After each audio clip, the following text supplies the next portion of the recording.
And welcome to my talk, Animatable, which is going to be talking about building beautiful and meaningful motion into your Android applications. So my name is Nick Butcher. I'm a designer and developer at Google, and often found just making pixels dance around the screen. Before I go any further, I want to say that the slides are available, so if you're on the video, if you're watching on the video, you can follow along and keep up with what I'm talking about. So if you go to j.mp/animatable-slides, you can see what's going on. So, in my job at Google, I help designers and developers to build material design applications. And one thing that I've consistently seen is that when people are building material apps, they very easily get this kind of one of the principles of material design, which is this bold and beautiful and intentional kind of graphical style.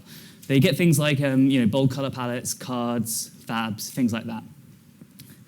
But much rarer, I see people actually really embracing these other two principles, two of the major principles of material, which is surfaces, like every kind of control and pixel basically lives on a particular surface in your application, and motion. That motion should be meaningful and help provide a more kind of a better experience in the application, not just provide kind of decoration or bling.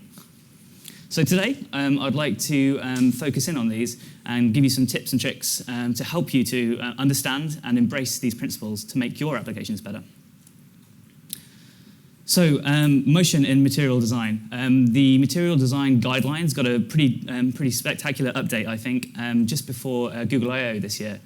So they provided a whole range of advice on kind of the properties and characteristics of material design's motion principles, like, what the motion should do, how it should guide focus and provide hierarchy, and so on and so forth. So there's some pretty good guidance on our design guidelines about what the motion should be doing. At the other end of the spectrum, we have a bunch of talks and API guides on how to build these in your applications. Here's two presentations which I've given in the past. One from droidCon London about building meaningful motion, which basically goes through pretty much every API you can use on Android to make pixels move around on the screen. And the second one here is a deep dive on the transitions APIs, which we gave at Google I/O this year. But as developers, you can sometimes be left somewhere in the middle, right? You might know the APIs, but not know what you should be doing to make your application more meaningful. Or you might know you want to do something to make this an interaction better somehow, but you might not know the best way to build it. So I'd like to spend some time in this kind of space in the middle today and provide some concrete examples of animations and things that I've built in an effort to try and kind of solve for this problem and try and give you some inspiration and education as to how you can build motion into your applications. So basically, I'm going to give you a few examples and try and not just show you how to build it, but also why you might build it and how it makes the experience better. So I'm going to be drawing some examples from this application. This is a sample application which I designed and built called Plaid. It's a design news and inspiration application, so it pulls in stuff from services like Dribbble and Designer News. But it's also quite richly animated. I've put a lot of effort into the motion design in this application. It's all completely open source as well, so you can go on my GitHub and take a look at any of the code for stuff going on here. So I'm going to be drawing some examples from this chap. So the first of which I want to talk about surface manipulation. So motion design doesn't just mean animation, right? It doesn't just mean, you kick something off and it runs indefinitely. I think it's even more important when you're talking about directly manipulating surfaces, especially with a surface being one of the major tenets of material design. So as an example of this, I use a bottom sheet to present the people who like a certain shot on Dribbble. So bottom sheets, you've probably seen them around. It's like standard for the Android share intent and so on. But basically, you can kind of grab this surface, this sheet, and drag it around and then directly manipulate it with your finger. So you can kind of drag it up like that. But then when you reach the top, you see how this header kind of pins and the content scrolls underneath it. And you can drag down, and you're dragging the view group around underneath it again. Some other requirements I had for this is that these lists can get a bit long. So if you scroll the list down, I wanted to be able to kind of grab the header itself and still drag the content down to kind of manipulate the surface and kind of dismiss this screen. So if we were to look at this interacting, this tactile surface, the requirements I had for it is that you want to be able to directly manipulate the surface, drag it around. You need to be able to scroll the content and have that kind of bar pinning there. And flinging, you need to be able to let go and have it either expand up to the expanded position or, if you're flicking down, then dismiss downwards. If you were building this today, you should, well, you would, and I definitely recommend you look at the bottom sheet in the design support library. Fortunately, that didn't exist when I built this, so I have my own implementation in the app. But it also does things slightly different, which I'll go into the details of why in a second. But it's also quite interesting just to look at the techniques you would use to build this. So if you have to build this kind of behavior into a view group in your application, then I can show you the building blocks to build it with. So my bottom sheet is a view group which extends frame layout. And to implement those three behaviors, this is what we do. So the first one, if you want to be able to directly drag the surface around, it's pretty simple to override on touch and just look at the Y, the motion events, and track the delta Y where the user's dragging their finger around. But how do you actually move the view around itself? Your first instinct might be to set the translation Y property. But this really isn't that appropriate, because translation Y is supposed to be for temporary events. It's supposed to be for things like animations. It's not really appropriate for long-running things, so if you're actually permanently moving the position of something. Also, if you other things can fight over the translation Y. So, for example, some of the snack bar behaviors or stuff like that will animate the translation Y. So, if you're relying on it for the long-term position of a view, you're going to get into some kind of battles over it. A better option is to use API that's been around since API 1, which is offset top and bottom. There's a similar one for offset left and right. And what this does is it just literally changes, adds a certain amount to the view's top and bottom positions. It doesn't cause a layout pass. It's literally just going to reposition it and redraw it in the new position. And closely related to this API is a really handy little class from the support library called View Drag Helper. So this is built to help you drag views around. So that sounds like it might be helpful for us here, and it is indeed actually what I use. So a View Drag Helper does a lot of the heavy lifting for you. Basically, when you create it, you implement this callback, where you basically pass it some information. So the first one is a bit like an on-touch API where you have to return true to say I'm interested in further events. It's the same thing. It says, are you interested in touches on this view? So if it's the view, my sheet view, then I say return true and get further events.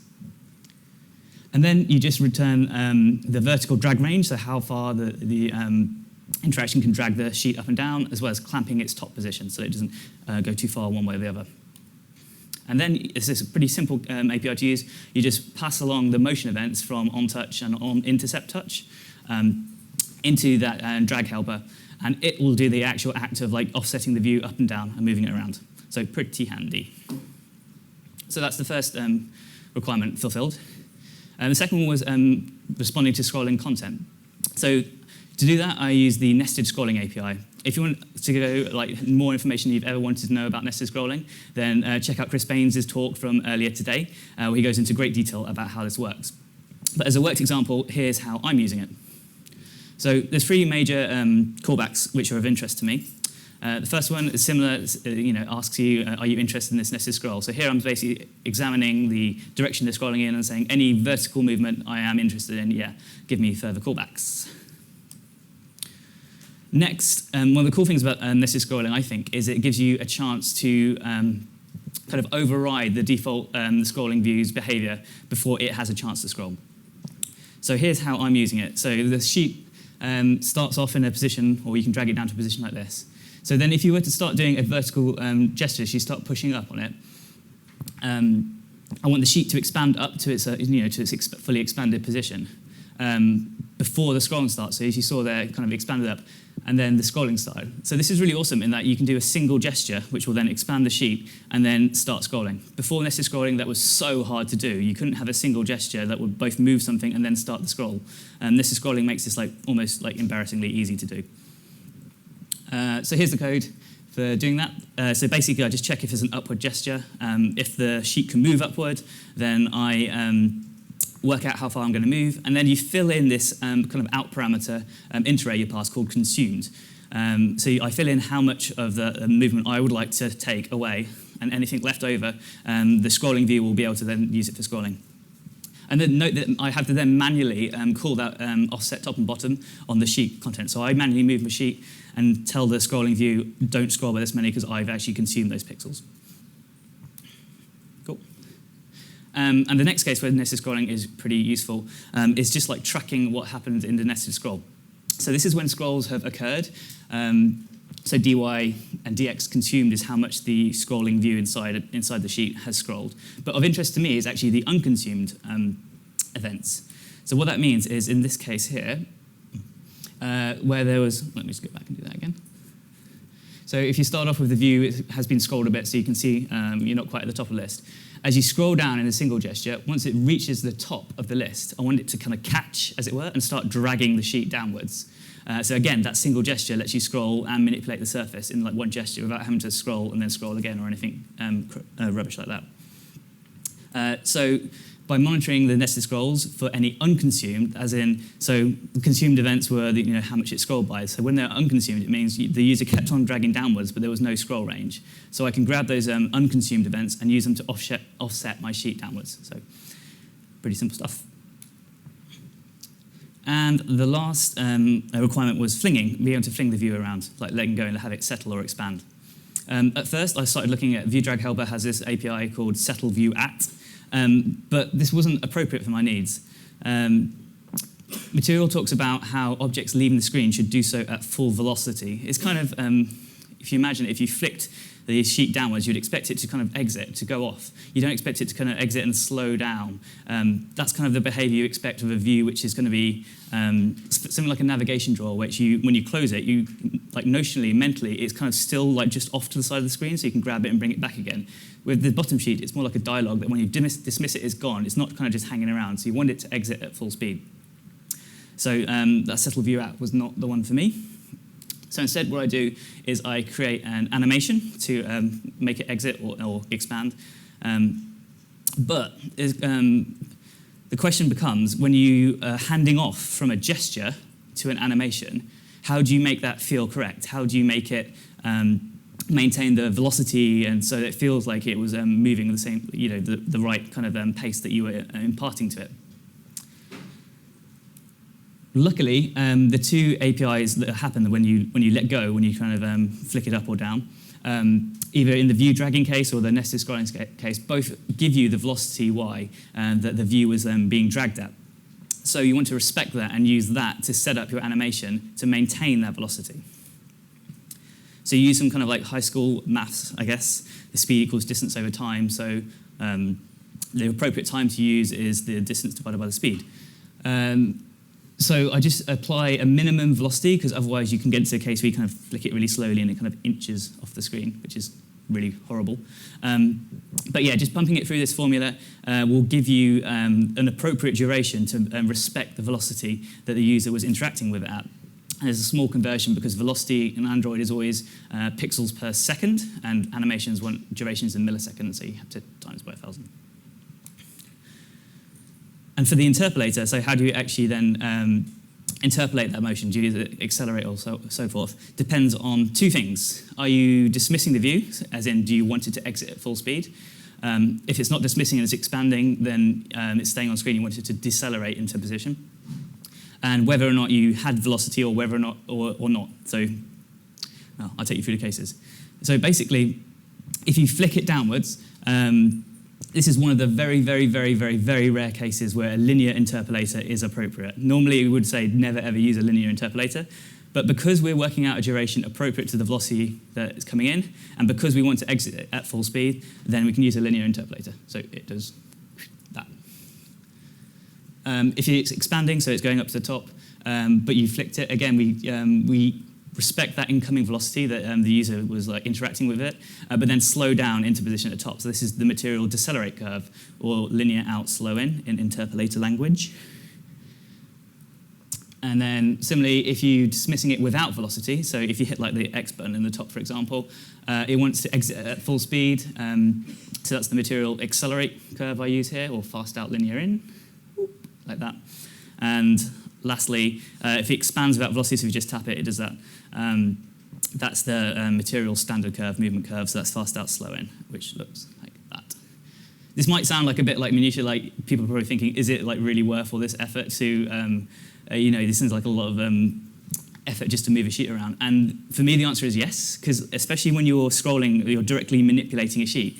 if it suddenly changes velocity, you notice it. It's kind of like when you're scrolling a list. If it drops a frame, janking as we call it, you notice it, right? One frame that's being missed. It's the same thing, because if I was scrolling it and then the speed just completely changed, if it just slowed down or sped up unexpectedly, it just feels completely wrong.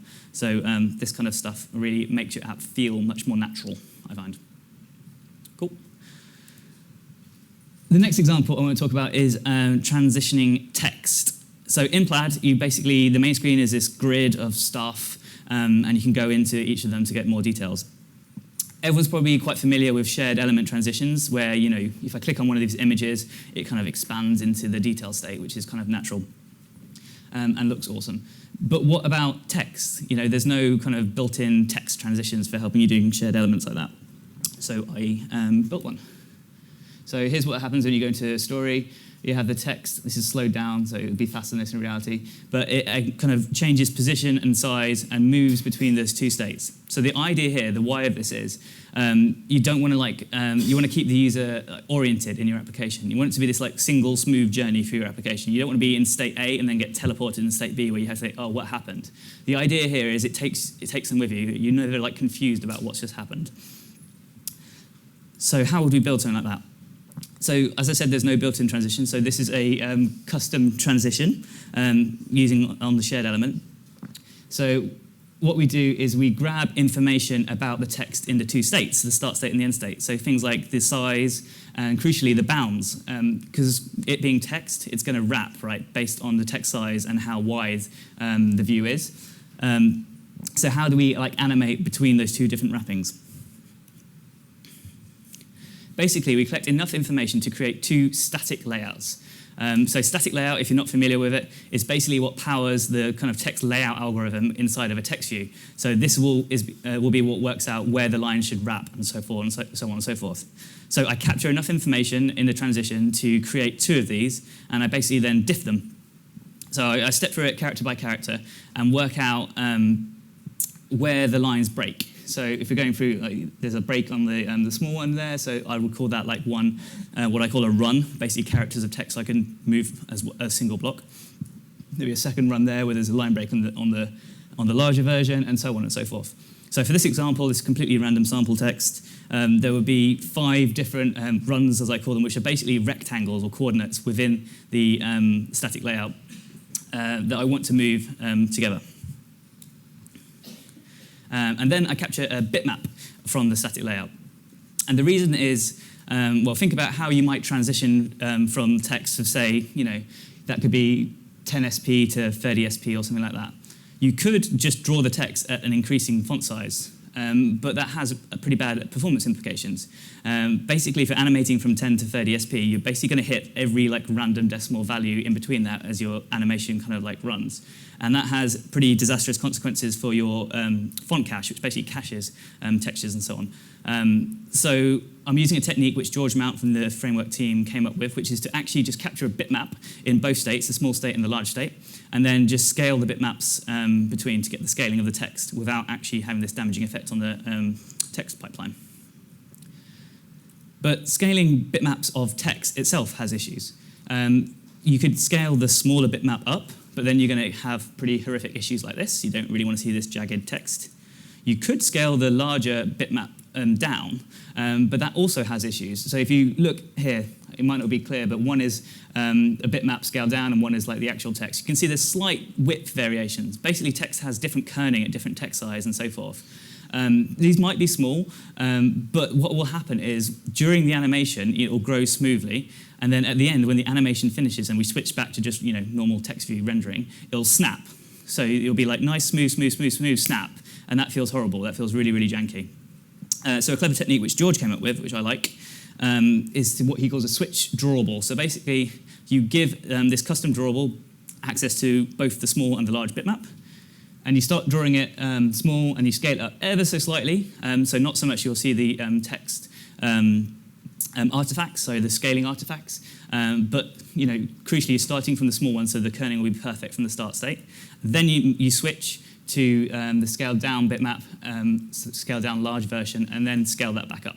So there will still be a slight snap as you switch from one to the other, but crucially, because it happens while this is in motion, you don't notice it. rather than being at the start, at the end, where your eye kind of like really picks up on it, you don't notice it at all. So that's what we do. So we've worked out how to scale the text. How do we move it from the start position into the end positions that we worked out? So normally when you're moving stuff in a shared element, you would do a change bounds, which basically records the position from the start view, and then it would reposition the end state, so the blue box would be repositioned there in the new activity and then animated back into place, like that. But that assumes everything's moving as one. Because of the wrapping, basically the wrapping is going to change on the text, words are going to move around. We can't move it as a single block. We have to move them individually, so this is no good. So what we do is we just leave the view exactly where it is the whole time. The whole view doesn't change its layout position one bit. I stop it from drawing. This is a view group, it's drawing some text, so I set will not draw true. If there's a text view, you could just set the text color to transparent or something like that. Basically, stop it from drawing. And then I call ask its parent to say set child clipping false. So if you haven't used this API before, basically each view group clips its children such that they don't draw outside of their bounds. So we're turning this off temporarily to allow us to draw outside of that view's bounds. And then what I do is I create a series of these switch drawables we talked about and add them to the view's overlay, which means that and because I've turned child clipping off, it means they'll be able to draw outside of the bounds. So even though the view is just positioned all the time at the top, I can draw these views in the overlay down there, and then change the bounds, animate those bounds to animate the text into position like that. So that's how you do it. Basically, for each of the drawables, I run animators on the position, the size, the height, and that last one, that progress, is what drives the switching behavior. So I just do a progress from 0 to 1, and at some point during the animation, I switch from drawing the small one scaled up to the large one scaled down and scale it. But some of you might have noticed a slight issue with that. I mean, the idea is to be smooth and have a continuous journey through the application. But if you look at, by the nature of what I'm trying to do here, the wrapping issues, this is have these kind of like crossing over paths, which just look pretty bad, in my opinion. So to work around it, what I decided to do was to use a slight start delay if the text was changing direction, and also a curved path, so that to minimize the chances of text overlapping. To give you an example, what this looks like, so on the left, this is just using straight paths, and on the right, I'm using the curves and the start delays. So if I pause it midway through, you see one is a hot mess of stuff overlapping each other, and the other one is hopefully a bit more kind of, nicer, is the idea. So to implement that, I use one of the animation APIs, which lets you animate two properties simultaneously. So the top left, so it's animating the X and Y position of each of the drawables at the same time. And this API takes a path, so I use an arc motion, which is a handy class for creating arcs between two arbitrary points, to create the path. And then, so it animates along a curve. And then for the start delay, I slightly delay some of the animations. Now, crucially some, because this has its own downsides. You don't really want the text kind of basically tearing apart, some are moving and some are delayed. You basically have them expanding out. So what I do here is I just basically monitor if it's mostly like leftward or rightward, and if one word is moving left and the next word is moving right, then you might delay it so they don't overlap, or I can't remember the exact logic. And then finally, I minus the delay I'm using on the word moving from the total duration, such that they basically all arrive at the same time. So that's, again, trying to make it feel more like one thing moving at once rather than multiple things. Speaking about the duration of the animation, this was also slightly challenging. If you're moving an item, some text near the bottom of the screen to the top, the duration, maybe 400 milliseconds, something like that, that might be appropriate for that, isn't appropriate for something. It might feel way too slow for something near the top of the screen. This is actually covered in the material spec, which talks about dynamic durations, where the duration takes into account the distance that the item is animating over. But there's no support for that in Android out the box, so here's what I did. So anyone who's written a custom transition before might have seen this kind of constructor before. So it looks a lot like a view group, where you're given a context and an attribute set.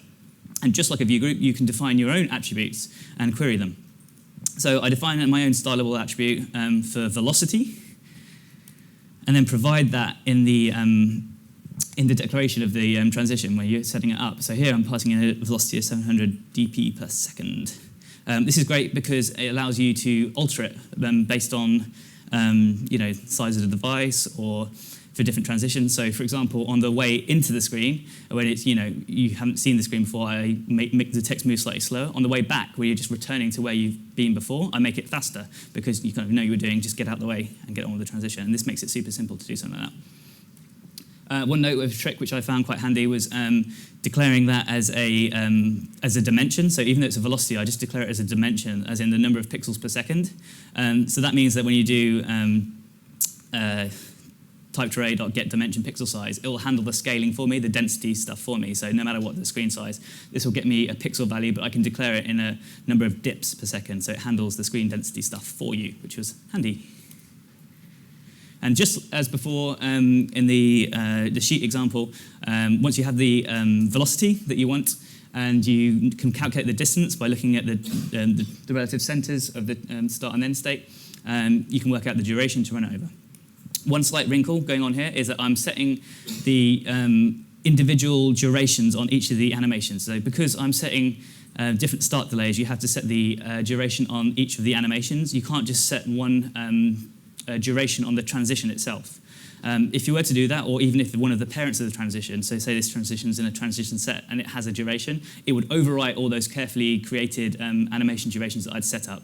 So what I do to suppress that is override the set duration method that transition offers and don't call super, because I'm handling it myself.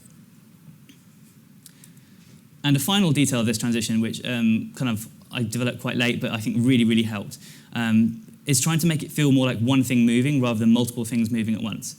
As I said, when you're using start delays, it causes it to kind of like the first things to move, some of the letters to move first and some to move later, so they kind of expand out and then come back together. And I found that using a similar effect on the background, the bounding box essentially, really helped to make it feel more like one thing moving rather than multiple things moving kind of along their own path. So what I mean by that is when you start from the box here, some of the edges, like so here, the top, left and right, expand quicker than the bottom does, and then it kind of catches up. So you have this kind of like grow, stretch, and contract kind of effect. And using that really, really did honestly make it feel so much better. So to do that, extended color drawable, added a few properties to make it easier to animate the different corners at different rates. And then another custom transition, because why not, called stretchy change bounds, which lets you animate those corners independently. So like this. So here I'm animating the left, right, and top properties with this slightly shorter duration, and an interpolator which kind of moves fast and then slows down. And then the bottom I animate with a slightly longer duration, and crucially an interpolator which kind of lags and then catches up. So that gives you that stretching out and coming back together behavior. The last thing I kind of want to say about this is that this is kind of, just my idea of a way to transition text. But it's one of those great power, great responsibility type things. I feel like it worked quite well. It achieved the goals I had of having this kind of smoother transition. But it's not the kind of thing you want to use on like a whole screen of text or like a book or something like that. It kind of works okay for like 3 lines of text, but it does have that possibility of getting too busy. So if you'd like to use this effect, like I say, it's all open source, go nuts. But yeah, just be considerate in its use. Cool. Next, I want to talk a little bit about choreography, about choreographing multiple things in movement at once. So returning to this text transition, you can see I lavished a bit of time trying to make this transition good. It would be an absolute shame if the rest of the content on the screen just kind of blinked in or faded in. Instead, I try and make the motion feel cohesive. So because the title always ends up at the top, the general movement of that transition is upward. So I choreographed the remaining content, the rest of the non-blue content essentially, to be kind of like in the same general direction to make it feel cohesive. So yeah, I generally slide in and fade most of the content, and I'll get back to the fab in a second. Sliding things in also is kind of interesting in some ways, in that it has a beneficial, in that you can stagger it. Staggering things that are in motion helps you to realize that one thing is separate to another. So in this example here, you see that each of these, these might be list items or something. You can see that they're separate from each other because they move in with a slightly different, because they're staggered. There's actually kind of 2 ways to do staggering. You can stagger the starts like this. So you can see that they arrive. Each of these animations is taking the same duration, but each of the starts is slightly delayed to give that staggering. But an alternative way of staggering is staggering the distance. So again, each of these animations takes the same duration, but I just start from slightly progressively further away from the endpoint, such that they kind of come in together. Two different techniques. The first one is, both let you see that things are separate or individual items. The first one I found a bit too jarring, because they arrive, kind of like that, kind of drags your attention away. For this transition, I was trying to make the rest of the content feel cohesive with the title moving upwards, so I didn't want that, and this is actually the behavior of the built-in slide transition. So I wrote another transition to do this kind of staggered distance, which was totally trivial, easy to do. What I did is a custom transition, and I want to call out here the base class. So instead of just extending the transition class, as you normally would, I'm extending visibility, which is it itself extends transition. And this does a lot of the hard work for you of working out if views are coming in or leaving. And then just gives you handy callbacks for on appear and on disappear. So this was like really appropriate for this case. It's actually what slide and fade both extend from as well. So I used a custom attribute again called spread to basically control how much the distance is staggered.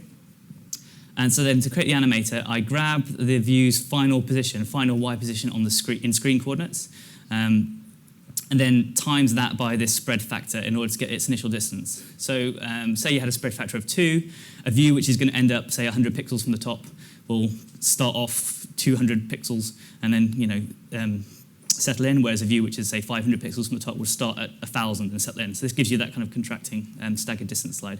Really, pretty simple to do, but has a nice effect, I feel. So here it is in super slow-mo, because it's quite subtle. But you have these items coming together and arriving kind of in cohesion with the top, with the shared element.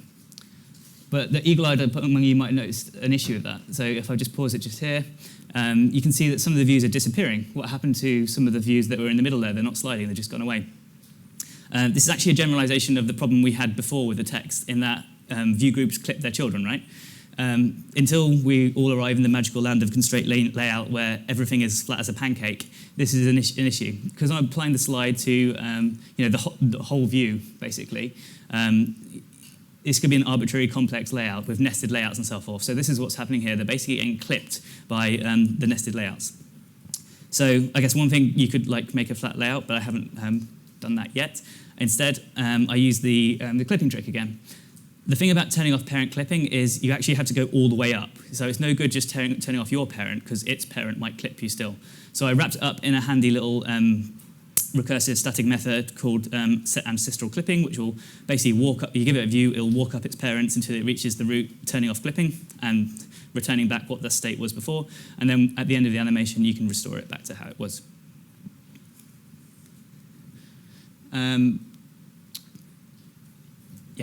So and there's one more thing I had to kind of work around with this transition, which it might be niche, but I lost a day and a half debugging this, so I want to save anyone that pain. Oh no, I've got something else to say first, my bad. Oh yeah, the fab, that's what I wanted to talk about here. So the fab is slightly different. I wanted the rest of the content to be moving in to be subtle and cohesive with the rest of the movement, but the fab is the fab. It's the primary action you want the user to take in that case. So here we can use motion to actually draw attention to it, rather than to make it more subtle. So if I just play that again, so you see what we do here is we slide it upwards slightly so it is cohesive with the rest of the movement. But by delaying it slightly and having a larger movement, this kind of scale grow movement on it, it draws attention to it. So again, pretty easy to do with a content transition. So you target the fab, and I'm running a slide on it, and this custom transition pop, which basically animates the scale X and scale Y simultaneously, which give you that grow effect. One interesting detail here was that I didn't actually want it to animate in just all the way from the bottom of the screen, because that's a bit too noticeable with the grow as well. So I just wanted it to kind of animate in, slide in just a little bit, to be cohesive with the rest of the movement. But rather than having to write another transition or anything like that, you can actually achieve the same effect just by creative use of start delays and so forth. So the slide runs with a 100 millisecond start delay, whereas the scale pop transition runs with a 350 millisecond start delay. So until the pop starts, so until 350 milliseconds into it, it has a scale of 0, you don't see it. So that essentially truncates the slide movement, so you skip the first 250 milliseconds of the slide, which gave me that slight movement in without having to do a bunch of extra legwork, which was fun. And now I want to tell you about the little gotcha that I encountered. So the way that visibility transitions work is it works out whether the view is going to be visible in the once you go into the screen, such that you don't waste time running animations on items which aren't going to be on screen. The problem is, if you look carefully here, I actually have two shared elements. If I just pause it midway. So I have the text on the blue background, which is one of the shared elements, this shared title, but I actually have a second shared element, which is the white background. So I was trying to have like a grow effect where the grid tile kind of grows up into the detail screen. So there's a second shared element in there as well. At first, that white view, the white background, was my root view. So the root view had a white background, and it was a shared element, so it would grow up into position. Because the way shared elements work, so basically at the start of the transition, the root view was then resized down to the tile size such that it could grow. When the transition system tried to work out if a view would be visible in the end state, most of them weren't because it had been resized down to this tiny little grid tile size. File debug, George agrees that it's a bug, so it should be fixed in a future release, but I was able to work around it by, instead of making the background the root view, I made it a child of the root view, so that the root layout is always match parent, no matter what's going on with the shared elements, such that the visibility animations will run. Again, maybe a bit niche, but I lost a day and a half debugging. I hope you won't now. Okay. And finally, I want to talk a little bit about animated icons. So I make quite liberal use of animated icons, mostly because I like writing them, but also because I genuinely think they make the application better and more usable. And I wanted to share a few tips and tricks on writing these. So one of my favorite is like so simple, but it's when you follow a user, it kind of just has this little animation. I think this really makes it like not just playful and fun, but also like you have this instant like feedback. So follow, yeah, I followed it. Like you're not sat there waiting on a spin or anything like that. You instantly get this gratification and a fun little kind of treat. So the way I built this, so it's a button with a drawable left, and the drawable left is this vector here. So it has the person bit, which doesn't move, so we're not interested in that. And then this other path, which I've called plus, bit actually morphs from a plus into a minus. This is the definition, so it does a rotate, which isn't that interesting, but the second bit is interesting, the plus, I think. So how do you morph from a plus into a minus? So this is basically what we call a path morph animation. So if you've done anything with vector drawables, you've probably come across the path data, which is basically the drawing commands. So if you look at these drawing commands, you read it as like move your pen to position 6, 7, and draw a line to here, and draw a line to here, and draw a line to here, then stroke or fill it, basically. That's how you read the path data stuff. But pluses and minuses obviously have different number of points. So if you were to visualize the points and get rid of the rotation, this is essentially what's happening here. So the reason I want to call this out, maybe this is obvious, but normally when your designers or whoever are building shapes, basically drawing stuff for you, no one thinks about the order that the points appear in the path. You just create a rectangle and then export it as an SVG or whatever. But when you're animating it, it's crucially important. Because say the plus started at the left-hand most point and then went clockwise, but the minus you drew and somehow it got exported starting from the bottom corner and going the other way, then it would be a hot mess. The animation would just kind of like go like this. It just is a simple tween between in the same order. So what you end up doing is you have to add these extra points into the path. So the minus has however many points the plus has in it in the exact same order, such that you get the animation that you're after. So just not like terribly hard, but it takes some attention to create these things. The next one I use is when you're uploading a new story, you get this kind of like progress feedback, and then it kind of reports whether it succeeded, you get a little tick. If it failed, you get a little cross and stuff like that, whatever. But yeah, I feel like this, like, as well as being fun, it kind of like distracts the user. So you're waiting for a network request, right? So having something fun like this like makes it feel more responsive, makes it feel quicker, because it gives you something to look at basically while the phone is off doing I/O, essentially. So to build this, this is actually a series of 2 AVDs which are played one after the other. So the first one is essentially copying the regular progress spinner, which uses basically a path describing a circle, and it alters the trim start and end, which controls how much of that path you draw. And by varying those with an interpolator and rotating at the same time, you get that effect. And then for the arrow, I used a path with the arrow shape, but two versions on top of each other, each with the half of the ultimate alpha I wanted. And then you animate the clip of one of the arrows, which gives you that filling up effect. And then for the next bit, for the completed bit, this is a single shape, a single path, which describes a circle and then the tail and then into the tick. And by animating this trim values, you can make it trace it out and then untrace it and then end up at the tick shape. And then I instantaneously hide that and show a new version of the tick in the same position and do a path morph, just like the plus and minus, to do the back to its normal state, back to the upload button. Next case was kind of interesting. So I wanted to, there's a password field where you can toggle the visibility of the password. And you could imagine doing this as just drawing like a white line and a black line through the eye to get this. But then you're stuck in the case where you're like basically like tied to what the background color is. So if you change the background color, you'd have to go in and change this. Or you wouldn't be able to use alpha. So normally these icons, you'll use something like, color control normal or something, which have alpha in them. And so when you draw the stroke, it would be like double blended, so it would look weird. What I decided to do instead was to use a clipping mask on the base shape, on the eye shape here. So if you visualize what the mask looks like, basically the bits which are covered by red will be drawn, the bits outside the red won't be drawn. So by animating that mask, we basically cut out a section of the eye icon. And then the strike through is just literally a line that we animate the trim, start and end, so you get this effect.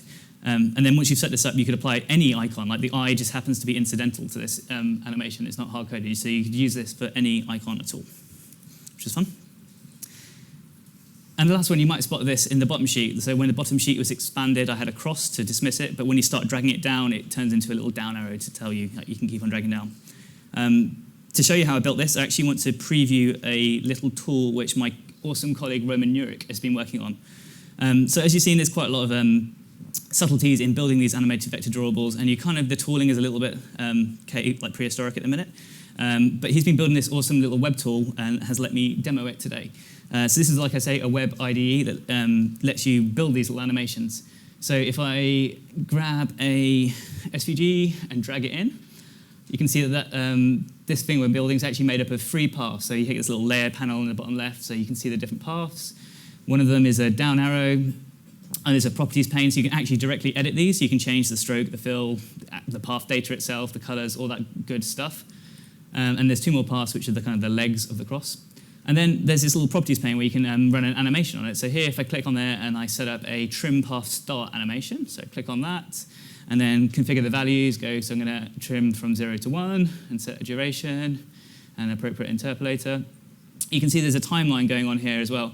So this is adding a timeline to it, and I can scrub through the timeline and visually see. This is much better than hand editing XML if you've ever made an AVD. Quickly set up the same thing for the bottom right, blah, blah, blah. 0 to 1, duration, blah. And then for this animation, I also do want to add a translate Y to the entire group so that it moves downwards. So put that on, translate down some pixels. And very, very quickly, you can build these animations much nicer way than like hand editing XML, I find. So there we go, scrub across the timeline. And then if I just make the animation a bit longer so that it doesn't loop too frantically, you can play it and preview what it's going to look like. You can create more animations on the same path if you want, but that looks good to me. So the best bit is you can then just go ahead and hit download animated vector drawable. And here we go, let's take a look at the source, what it's created. Here it is, a single file using the AVD bundle format, which lets you specify the drawable, the AVD, and the object animators in a single file, ready to drop into your project. So Roman Nurek, magician that he is building this tool. It's in preview, he says. It's not quite ready for prime time, but take a look. So yeah, do check it out. I'm massively over time, so I'm just going to go super quick through this last thing. Timing is everything. It's very important. If you built any animations, I find myself changing the animation duration like a lot. It's a kind of a pain in the ass right now. You have to go into developer options, scroll to some indeterminate place in the list, find the animator duration settings or whatever. So I wrote a little N quick tile to make it easier.